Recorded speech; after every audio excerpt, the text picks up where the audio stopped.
নমস্কাৰ নতুন এটা ভিডিঅ'লৈ আকৌ আপোনালোকৰ মাজত উপস্থিত হৈছোঁ আজি পাৰ্ট 3 ভিডিঅ' ইয়াৰ আগৰ ভিডিঅ'কেইটা যদি আপোনালোকে চোৱা নাই তেনেহ'লে মোৰ চেনেলত গৈ চাই ল'ব পাৰে পাৰ্ট 1 আৰু পাৰ্ট 2 হিচাপে আমি SCRT DLED ছেকেণ্ড ছেমিষ্টাৰৰ ফাৰ্ষ্ট পেপাৰখন 2023 চনৰ প্ৰশ্ন আলোচনা কৰি আছিলোঁ ইয়াৰে ভিতৰত 1 আৰু 2 নম্বৰ প্ৰশ্ন আগত আলোচনা কৰা হৈ গৈছে আজি 3 নম্বৰ আৰু 4 নম্বৰ প্ৰশ্নসমূহ আলোচনা কৰিম 3 নম্বৰত মুঠ 5টা প্ৰশ্ন আহিছে আৰু ইয়াৰে প্ৰত্যেকটোতে 2 নম্বৰকৈ আছে এত সুধিছে আধুনিকীকৰণে শিক্ষাত পেলোৱা দুটা ঋণাত্মক প্ৰভাৱ লিখা গতিকে ইয়াৰ উত্তৰত লিখা হৈছে আধুনিকীকৰণে শিক্ষাত প্ৰভাৱ পেলোৱা দুটা ঋণাত্মক প্ৰভাৱ হৈছে এক সাংস্কৃতিক খহনীয়া আধুনিকীকৰণৰ ফলস্বৰূপে পশ্চিমীয়া শিক্ষাৰ প্ৰভাৱ পৰা থলুৱা শিক্ষা সংস্কৃতি অৱহেলিত হোৱা দেখা যায় 2 নম্বৰ পইণ্টটো লিখা হৈছে শৈক্ষিক বৈষম্য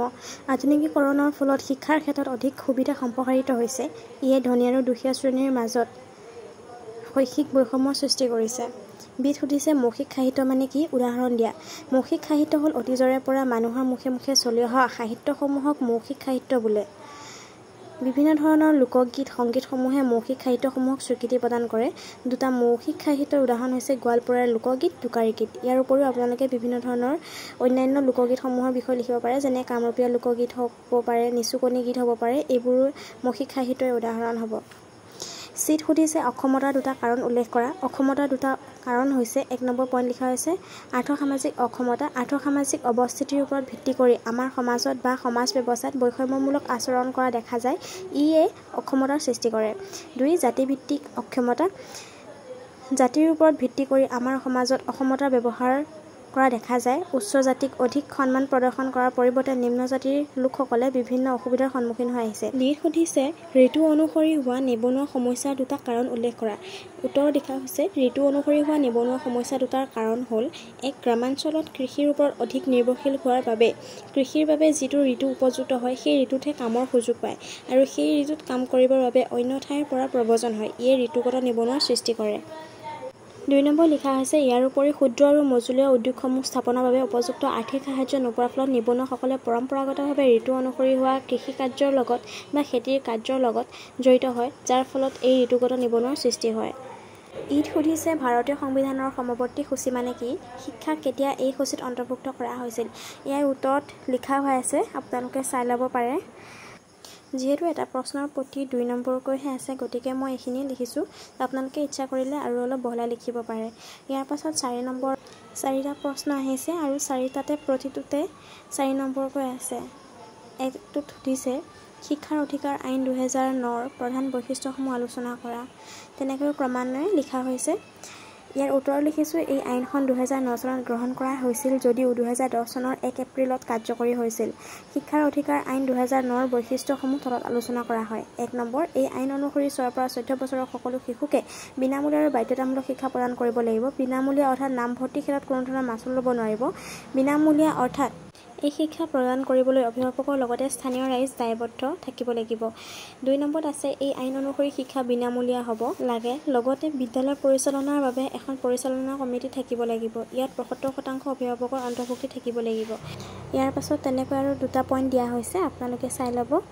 ইয়াৰ পাছৰ প্ৰশ্নটো আছিলে নিৰ্দেশনাত্মক নীতি আৰু মৌলিক অধিকাৰৰ মাজত পাৰ্থক্য লিখা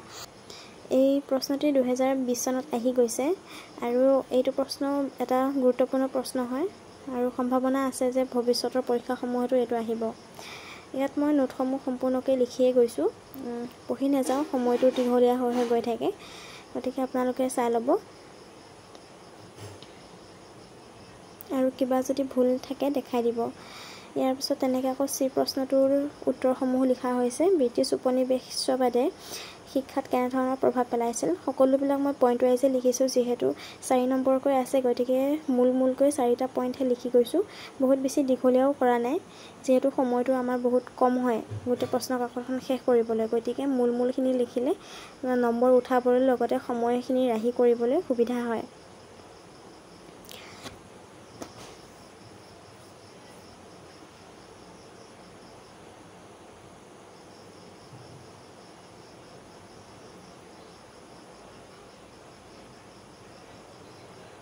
তেনেকৈ ইয়াৰ পাছত আকৌ ডিত আছে অসমৰ গীত মাত আৰু নৃত্যৰ ৰাষ্ট্ৰীয় পৰ্যায়ত লাভ কৰা খ্যাতি সম্পৰ্কে আলোচনা কৰা এইটো এটা দীঘলীয়া প্ৰশ্ন কিন্তু ইয়াকো চমুকৈ লিখা হৈছে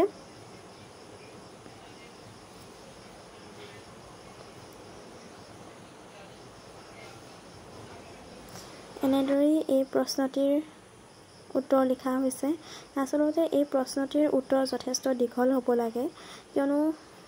ৰাষ্ট্ৰীয় পৰ্যায়ত গীত মাতৰ বা গীত নৃত্যৰ খ্যাতি সম্পৰ্কে এটা বহুত ডাঙৰ প্ৰশ্ন বা বহুত দীঘলীয়া প্ৰশ্ন হয়, কিন্তু ইয়াক 4 নম্বৰৰ ভিতৰত যিহেতু সামৰিব লগা হৈছে, গতিকে ইয়াত এনেকৈ লিখা হৈছে। আপোনালোকে ইচ্ছা কৰিলে আৰু অলপ বহলাই লিখিব পাৰে। মই এনেকৈ 3 আৰু 4 নম্বৰ প্ৰশ্নসমূহ আজি এই ভিডিঅ'টিৰ জৰিয়তে আলোচনা কৰিলোঁ। ইয়াৰ পাছৰ ভিডিঅ'ত মই 5, 6, 7, 8, 9 এই প্ৰশ্নকেইটাৰ সৈতে পুনৰ এটা ভিডিঅ' আপোনালোকলৈ আগবঢ়াম পাৰ্ট 4 হিচাপে। গতিকে যদি আজি এই ভিডিঅ'টো চাই ভাল পালে তেনেহ'লে লাইক কমেণ্ট কৰিব, লগতে চেনেলটি ছাবস্ক্ৰাইব কৰিবলৈ নাপাহৰিব। পুনৰ এটা ভিডিঅ'ৰ সৈতে আকৌ লগ পোৱাৰ প্ৰতিশ্ৰুতিৰে আজিলৈ আহিছোঁ।